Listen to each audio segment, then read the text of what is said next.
pas encore de gros ventre. Et si je prends par exemple les deux bonnes dans Poupée d'argile que vous avez vues, la petite, elle voit son avenir dans la grande. Mais ça, c'est une technique. Au lieu de faire des flashbacks ou des fantasmes sur l'avenir, eh bien le fantasme, il est un personnage. Il existe. La même chose dans Millefeuille. L'une voit le drame que vit l'autre. Celle qui porte la hijab, à la fin, elle l'enlève. Pourquoi?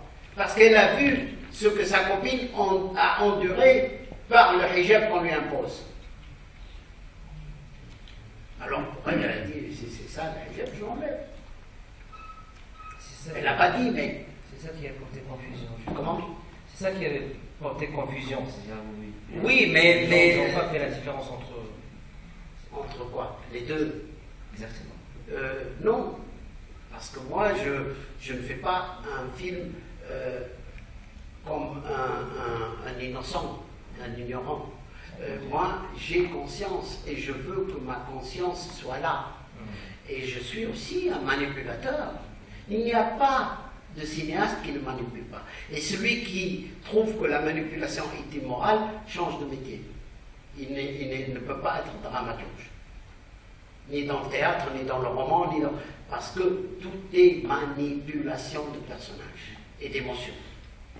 Mais pour manipuler le public, je veux qu'il soit ému. C'est quoi d'autre? C'est de la manipulation. Je mets quelqu'un dans un espace, je lui dis c'est ta maison, alors que c'est pas sa maison. Et tu es Aïda alors qu'elle n'est pas Aïda. C'est de la manipulation. Clair et net. Le terme manipulation n'est pas que péjoratif. Nous, on fait de la manipulation. Donc moi, je fais de la manipulation. Moi, je veux les idées. Tu as commencé par une question au début, tu as dit, et gagner l'adhésion. Moi, je veux gagner l'adhésion. Je suis obligé de manipuler pour gagner l'adhésion. Mais manipuler de manière invisible.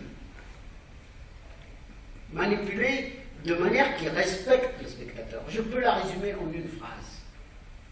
Si je considère, je fais un film adulte si je considère le public adulte. Si je considère le public comme mineur, comme enfant, moi je déteste le cinéma du premier âge, destiné au premier âge ou au troisième âge. Moi je veux un cinéma pour le deuxième âge. Et je ne manipule pas de manière bête. C'est le premier âge et le troisième âge, ou mélodrame qui manipule de manière bête. Moi, je ne fais pas pleurer sur des choses dépassées. Moi, je veux faire pleurer, c'est la nouvelle émotion dont je parle. Je veux faire pleurer sur le sort d'un violé. Et pas le détester, le haïr et l'insulter et cracher. Cracher dans la rue devant lui, c'est comme si on crache sur lui. Non, ça c'est l'ancienne émotion. Nous devons inventer la nouvelle émotion.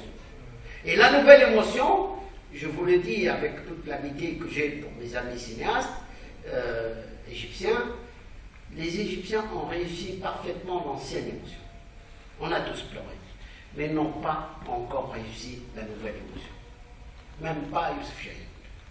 Parce que dès qu'ils se mettent à construire une émotion, ils mettent quelques ingrédients, pas tous les ingrédients, mais quelques ingrédients mélodramatiques. La question du Père, la question de Dieu, la question... Si tu te réfères à Dieu, c'est un argument massue. Personne ne peut être contre. Si tu es contre, tu es kafir. Il ne faut pas utiliser ça dans les émotions individuelles. Ça, c'est du matraquage. Et ça, c'est l'ancienne émotion. Il faut, pour moi, même si vous me traitez de mécréant en disant ça, mais non. Parce que j'invente des personnages, j'invente un univers, disant que le personnage, pour moi, est un dieu. Il n'y a pas d'autre dieu que lui. c'est sûr, dans le film. Parce que l'auteur est un Dieu, parce que c'est lui qui a créé. C'est comme ça, sinon on change de terme, on ne dit pas créer. Hein. C'est pas de la démagogie. C'est vraiment lui le seul responsable du personnage. Et s'il se réfère à des Dieu a voulu pour passer ses idées, c'est pas vrai. Il ne s'adresse pas à la raison, au cerveau de son spectateur, donc il ne le considère pas comme adulte. Il fait un cinéma mineur. Voilà, pour moi, il y a un cinéma adulte qui considère le spectateur comme adulte, qui comprend tout, qui peut tout régler. Et ce n'est pas en utilisant des arguments massus que tu m'as gagné. Parce que tout le monde utilise, aussi bien les religieux que ceux qui ne sont pas religieux. Ils utilisent l'argument de Dieu, qui n'explique rien. C'est un refus d'expliquer. Dieu a voulu. Ça vous donne une idée de la raison pour laquelle il a fait ça? Quand il dit Dieu l'a voulu? Non. Le cinéma ne doit pas présenter des drames et dire Dieu l'a voulu. Non. Ça, c'est l'ancienne émotion. La nouvelle émotion, c'est l'individu. L'individu est Dieu, est roi. L'individu, et notre cinéma, c'est l'émergence de l'individu. L'individu n'était considéré comme rien. Quand j'ai appelé le film Ben Familia, ça veut dire qu'en tant que femme, elle n'existe pas. Elle n'est que fille de famille. Et c'est un terme générique pour les trois femmes, aussi bien l'Algérienne qui fuit l'Algérie parce qu'elle était traumatisée, que celle qui était liée à un Palestinien, Haïda, qui est divorcée, et le Palestinien est parti, elle attend à l'aéroport, il ne vient pas, il n'a pas pu venir, ou elle a compris après qu'il est marié là-bas. Et la période qu'il a passée en Tunisie avec elle est une période où il était loin de sa femme. Voilà, c'est ça un peu, je m'inspire de beaucoup de réalités. 17 000 femmes tunisiennes abandonnées par des Palestiniens qui sont repartis. C'est les journaux qui parlent de ce chiffre. Mais tant mieux, nos amis palestiniens ont été reçus comme plus que des invités, comme des gens de la maison. Ils étaient chez eux. Mais ça, il y a eu beaucoup de souffrance de certaines femmes, parce qu'ils sont attachés à ces hommes. Ils sont attachés. Et peut-être que dans la tête des Palestiniens, ils n'ont trompé personne, parce que dans leur loi, ils peuvent avoir deux femmes. En Tunisie, non, c'est interdit. Voilà. Tout le problème, c'est que c'est interdit, elle ne peut pas l'épouser, ce monsieur. Parce qu'il est déjà marié. Voilà le malentendu. C'est pas qu'il est méchant ou mauvais, non. Et ça, je l'ai dit dans le film Père familial. Voilà, donc, pour ne pas trop vous retenir, je ne sais même pas quelle heure il est. Alors, attention, moi j'ai peur d'une chose. Je vais vous lire comme ça, parce que je l'ai écrit ce matin. C'est cette manière de mettre en situation douloureuse, de choisir, de savoir quel chemin suivre, que je traque mes personnages dans leur douleur, leur désarroi, leur détresse, leur destruction progressive, qui va jusqu'à l'autodestruction. Ces personnages, l'autodestruction, dans Making of, ils s'autodétruisent à la fin. Hein. Dans Sabre au Nord, ils s'autodétruisent à la fin. Hein. Donc, l'autodestruction fait partie de la démarche de la défaite. C'est le paroxysme de la défaite. Il s'autodétruit, il ne veut plus vivre. Il ne peut plus vivre, plus supporter de vivre. Ces personnages qui se heurtent à des édifices qui les dépassent, qui se rendent compte qu'ils n'affrontent pas un individu face à eux, mais une famille, une société, une identité, une culture. Ils s'aperçoivent que leur défaite est la seule destination.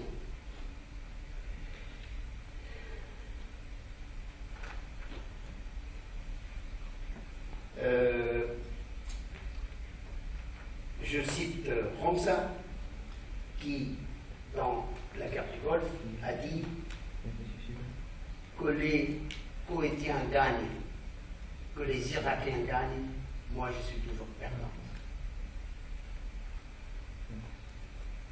Et Romsa était le personnage central du film, puisque le film s'appelle C'est Shahrazad qu'on assassine.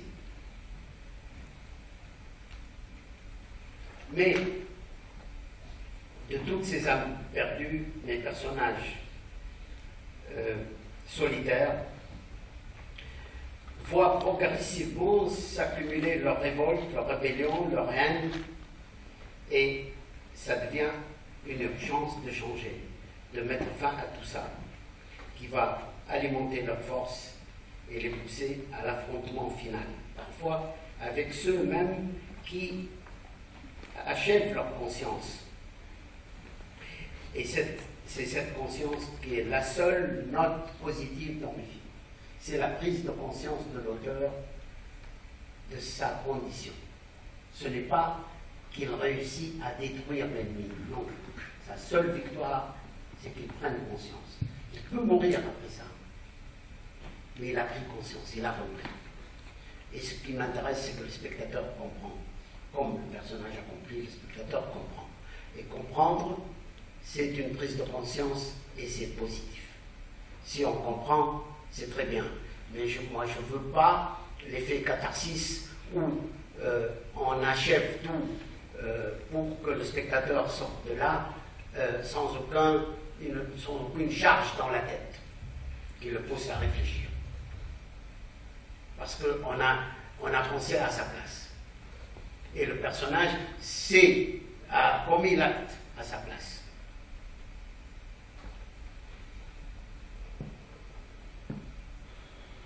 Alors, ces personnages damnés, je les aime profondément et je veux les mettre sous les lumières, car pour moi, ce sont des personnages constructifs dans une société malade de son passé. Les seuls qui s'en sortent, et s'en sortent, et dans tous les sens du monde. Ils sortent de cette logique traditionnelle ancienne. Ils sont presque dans le subversif. Alors, là, je veux installer un mais. Attention, ces personnages, parce qu'il y a eu des articles en Tunisie, après mes films, qui disent que la défaite est l'invention de Mulhouse et qui transforme notre victoire en une défaite. Ben, c'est facile, il suffit de tuer Mulhouse pour être victorieux. Si la défaite, je l'ai inventée moi. La défaite, elle dépasse tout le monde. La défaite, elle est presque, je dirais, avec le temps, elle est presque une maladie génétique, une malformation génétique. Tellement on n'arrive pas à régler le problème, et puis des années passent, des décennies passent, et on trouve toujours que la fille doit écouter ses parents et se marier. Et si elle ne veut pas se marier, quand est-ce qu'elle ne voudra plus se marier? Quand est-ce qu'elle ne voudra plus rester vierge? C'est un problème. C'est son corps. Et elle ne décide pas de son corps. Et son corps, celui qui va décider, c'est un inconnu qu'elle ne connaît pas encore. Ça veut dire que, génétiquement, on reste dans la défaite. Ce corps est défait. Je m'excuse, je peux heurter vos... mais écoutez-moi et après, vous pouvez m'insulter, c'est pas grave. Hein. Mais je dis réellement ce que je pense, je vous le livre carrément. C'est ça mon cinéma, c'est ça la démarche que je prends, mais je ne fais de mal à personne puisque c'est de la fiction. Je n'insulte personne, c'est de la fiction. Voilà.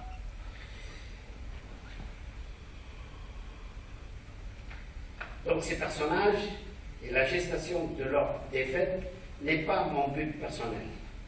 On a souvent dit que je suis, et j'ai imposé la défaite. Je suis celui qui a imposé la défaite.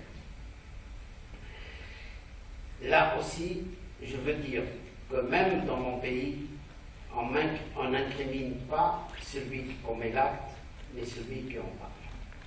Les journalistes ont été des cibles en Algérie, en Tunisie, parce qu'ils révèlent ce que tout le monde s'acharne à mal cacher. Ceci me conduit à ce que j'appelle lever le voile. Et là, c'est très important.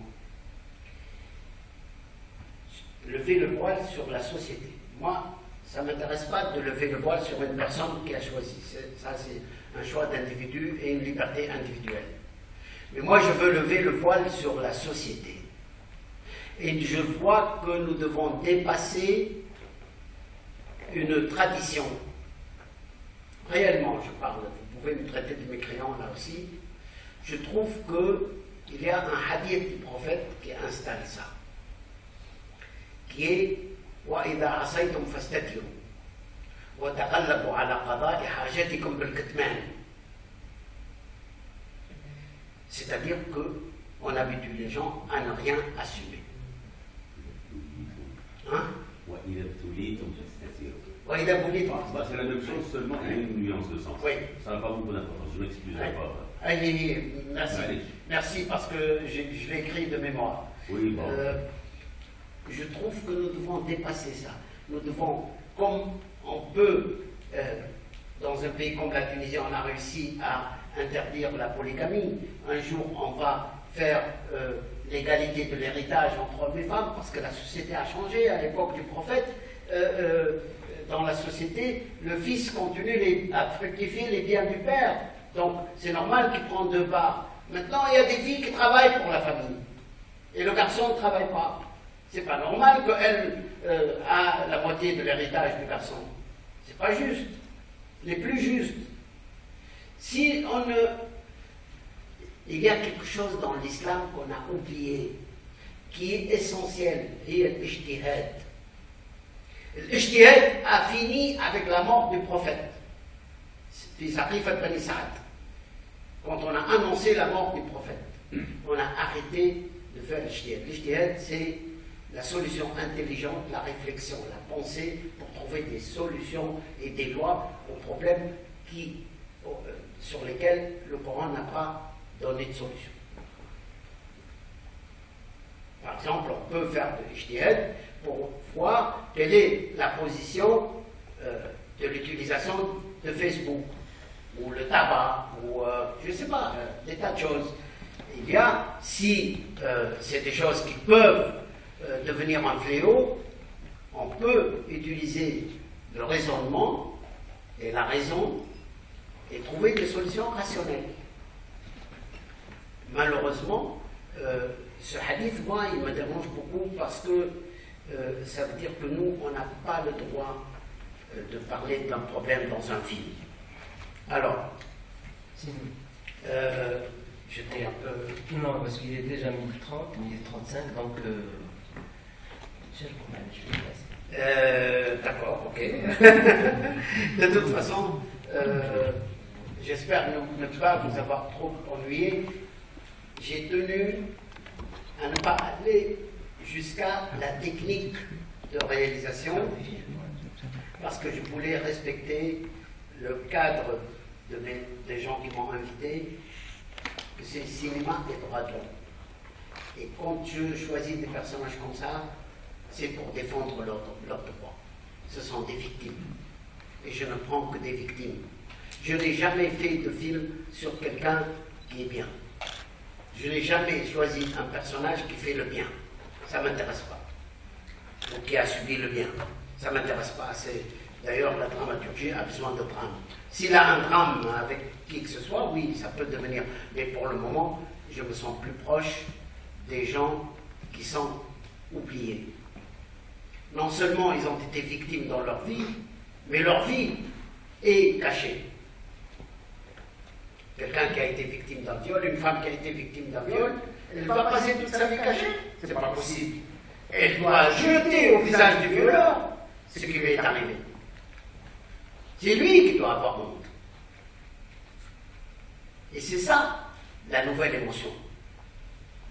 Et cette nouvelle émotion, nous devons l'installer dans notre cinéma, roman, théâtre. Donc en partant de ce point de vue-là, on peut facilement remplacer le mot création par un mot plus concret qui est la dramaturgie. Mais la dramaturgie est la structure, le squelette de la création dramaturgique.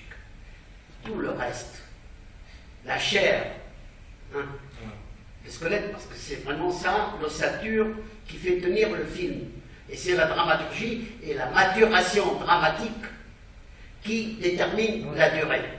Et la maturation dramatique, pour comprendre le mot, je peux vous dire juste comment la comprendre. C'est très simple. La maturation dramatique, c'est quand le spectateur est convaincu que c'est crédible. Là, c'est dur. Quand c'est, moi, quand ça vient de haut comme ça, et que c'est pas convaincant, il n'y a pas de maturation dramatique. Et dans la création, il faut la maturation dramatique. Mais il faut la dramaturgie et la création. Parce que dans les personnages, dans les décors, dans les costumes, dans la musique, dans les mouvements de caméra, il y a de la création. Il y a de la création qui va être au service de la dramaturgie. Les deux, il faut les deux. Voilà. S'il y a des questions, oui, vous voulez poser une question tout à l'heure, mais il faut donner un micro, est-ce que c'est possible parce qu'il y a des gens qui enregistrent, c'est bien d'avoir un micro. On peut utiliser mon micro si vous voulez vous le prendre, je ne sais pas, un micro baladeur, vous n'avez pas? il y en a là-bas. Ça marche pas.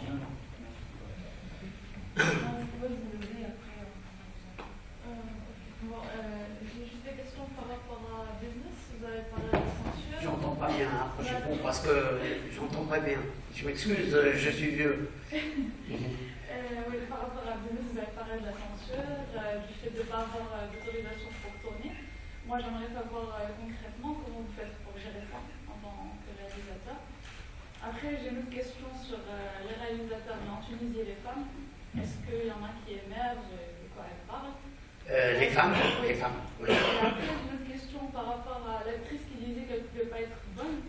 La critique. L'actrice qui ne pouvait pas être bonne. J'arrive pas à comprendre comment on peut être acteur et dire qu'on ne peut pas jouer un rôle. Et en plus, je pense que vous l'avez choisi. Et dans ces cas-là, en tant que réalisateur, comment vous faites pour gérer un acteur qui dit je ne peux pas être bonne? Je le change. Ouais. Mais c'est très anecdotique, c'est des cas. Il ne faut pas prendre ça comme une règle et les choses évoluent vite. Maintenant, on est à la 3e génération après le code du statut personnel. Les filles sont beaucoup plus libres, je vous garantis.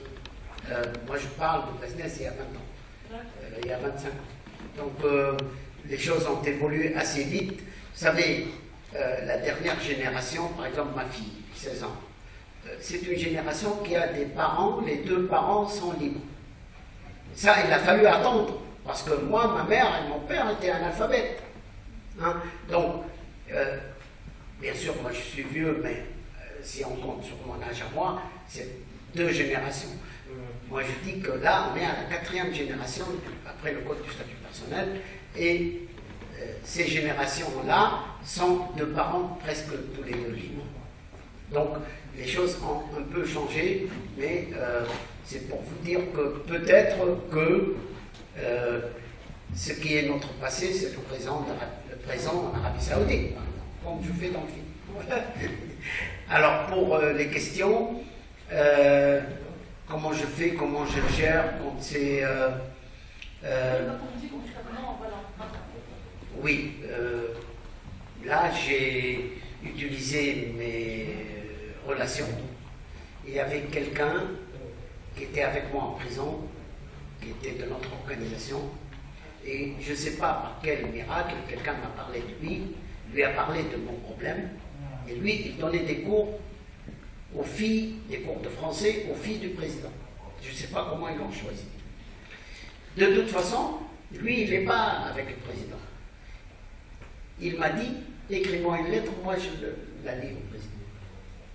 Et j'ai écrit une lettre où j'ai commencé par le discours du 7 novembre, qui est un discours extraordinaire. Mais personne ne l'a respecté. Moi, je dis au président, voilà ce que vous avez dit. Respectez ce que vous avez dit. On ne demande pas plus que ça. Et j'ai donné des exemples de films à qui on donne l'autorisation sans qu'on voit le contenu, des films américains, des films... Et quand il s'agit d'un film tunisien, vous lui interdisez le tournage chez lui. C'est pas normal.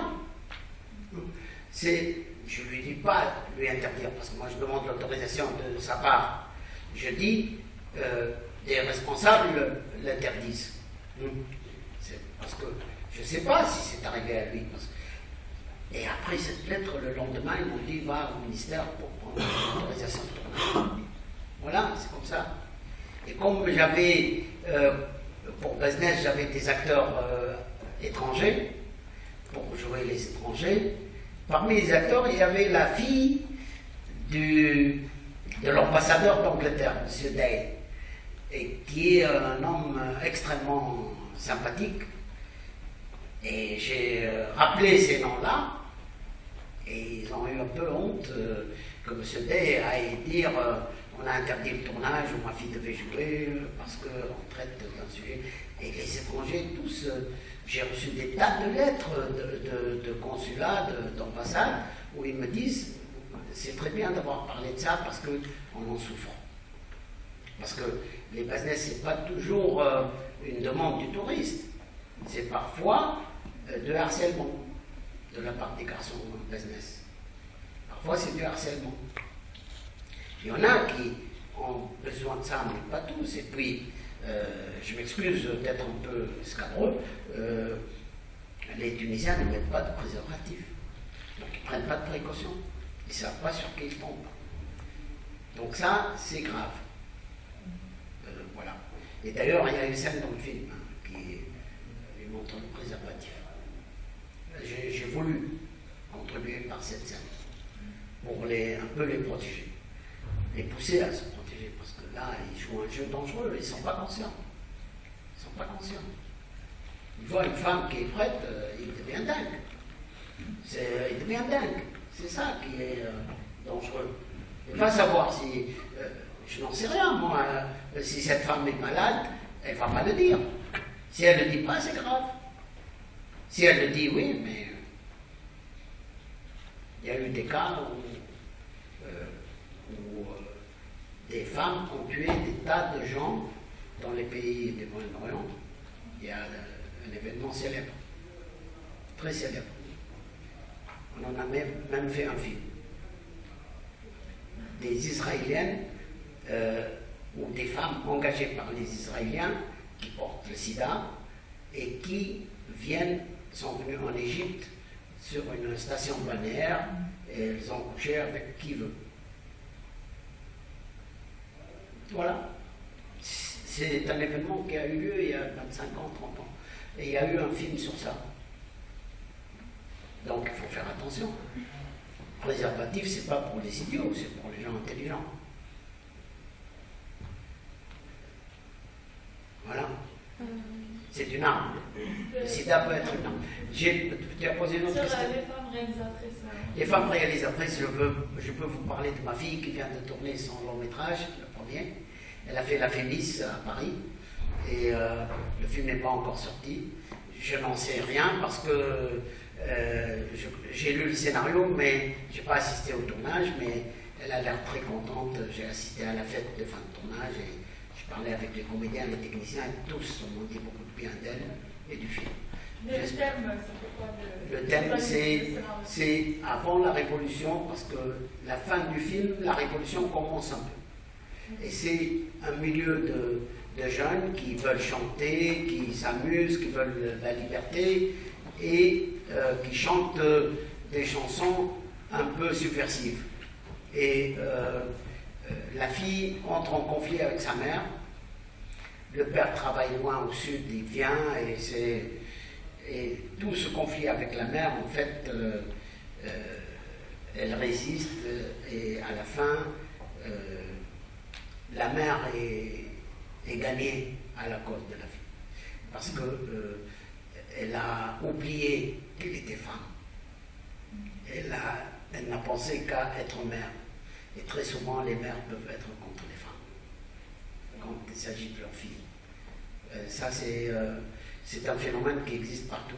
J'ai lu un livre qu'elle m'a donné, elle, qui s'appelle Mère contre fille, écrit par une Française. Il y a aussi Fatima Mernissi, qui a fait Au-delà de la pudeur, qui est sur la virginité, que j'ai lu, que j'ai chez moi, où on parle de ces questions-là, que les mères parfois oublient qu'elles sont des femmes, qu'elles étaient jeunes aussi. Et ça, malheureusement, c'est humain. Il faut que les filles résistent. Il faut que les filles résistent. Il faut que les filles imposent aux garçons que leur corps leur appartient à elles. Rééduquer les hommes. Rééduquer les hommes. Il faut rééduquer les hommes. C'est vrai. Je vous garantis que c'est possible. C'est possible. Et quand on le fait par amour et avec amour, c'est possible. Mais il faut que vous sentiez l'humiliation quand on vous dit ça. Mais tu te mêles de quoi? Il n'y a pas de honte à ne pas être vierge. La virginité est faite pour être perdue. Elle n'est pas faite pour être gardée. C'est complètement idiot. Et puis maintenant, il y a des possibilités de réparation qui sont absurdes et ridicules. Moi, j'ai fait un scénario qui s'appelle La nouvelle pudeur sur cette question-là. Il a été refusé par la commission 3 fois. Et finalement, j'ai renoncé. Parce que les gens de la commission, certains par jalousie, d'autres... Le réalisateur, c'était par jalousie. C'est un sujet intéressant pour résister. Comment? C'est un sujet intéressant pour résister, comme vous le dites. Oui, mais ils ne m'ont pas laissé le faire. La commission l'a refusé. Voilà. On prendra d'autres questions. Mais il y a beaucoup de jeunes cinéastes filles. Hein. Quand Zabanani a été une élève à moi, je la connais bien. Il y avait des groupes de réalisateurs, d'ailleurs, de toute génération. Oui. Il y a beaucoup de mes élèves qui ont fait leur premier long métrage. Ça va. Merci infiniment à l'UGE, à l'association, à nous les Bouzides, dont je n'ai vu que 2 filles. Ça, c'est une autre question parce que je n'avais pas les moyens de le faire et ça m'a je ne vois pas bien le ceci dit, tout à l'heure, c'était juste une intervention parce que c'est une citation, sans plus. Autre chose, pour ce qui est de l'ijtihad ou l'effort louable, comme certains islamologues aiment à l'appeler, bien sûr, je pense qu'il est toujours là. Vous êtes un mujtahid. Hein? Un mujtahid. Oui, je crois. Parce que pour moi, l'ijtihad... Je ne suis pas mécréant, je suis mujtahid. Oui, je sais. Et ça, c'est important parce qu'il faut que j'exploite une solution donnée par l'islam. Tout à fait, oui. Donc, oui, parce que la création, justement, c'est un ijtihad. Juste une question.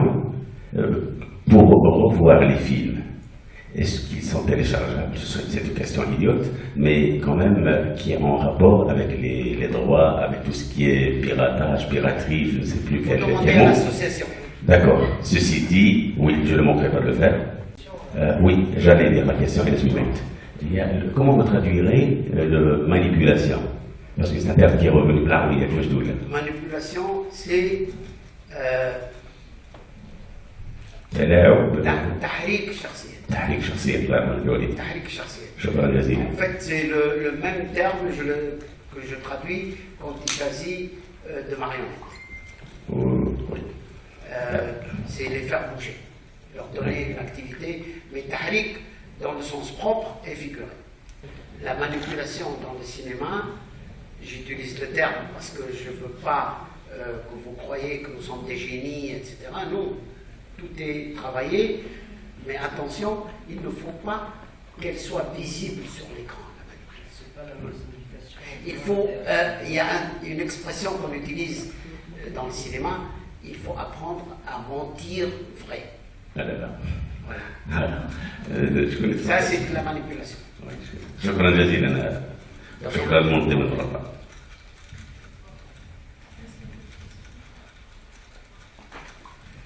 Mais pour la projection des films, il faut voir avec l'association, parce qu'elle peut peut-être organiser des séances.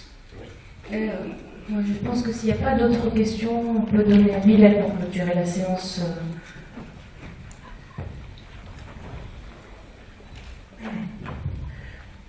Voilà, c'est nous les Bouzides.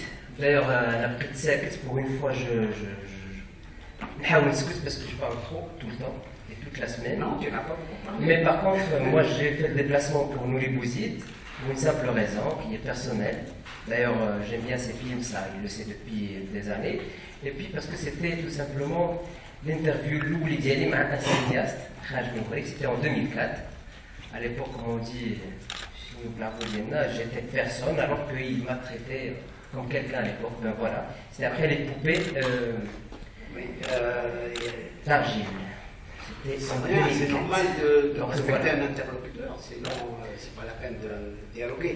Et après, pour répondre, j'ai parce que tout à découvert l'heure qu'il a assisté, je ne savais pas, j'ai fait un masterclass sur l'écriture de scénario à Rome et à l'université. Il était présent, je ne savais pas, il l'a dit. Voilà. Donc, par rapport à la question concernant les films de Nouri Bouzid, lui, il ne peut pas répondre. Ben, moi, je peux le dire directement. Ben, oui, ces films sont. C'est-à-dire, il suffit juste d'y aller sur YouTube, même si normalement, je ne dois pas dire ça comme ça, mais voilà. Non, pirater, moi je suis pour le piratage. Si vous pouvez les copies de mon film, vous pouvez faire autant de copies que vous voulez, donner à qui vous voulez, il n'y a aucun problème. Ces films sont financés pas par des privés, mais par des institutions culturelles. Et on ne cherche pas à gagner plus d'argent, on est payé pour le film, c'est très bien. Et les films doivent être piratés. Voilà. J'autorise qu'ils soient piratés.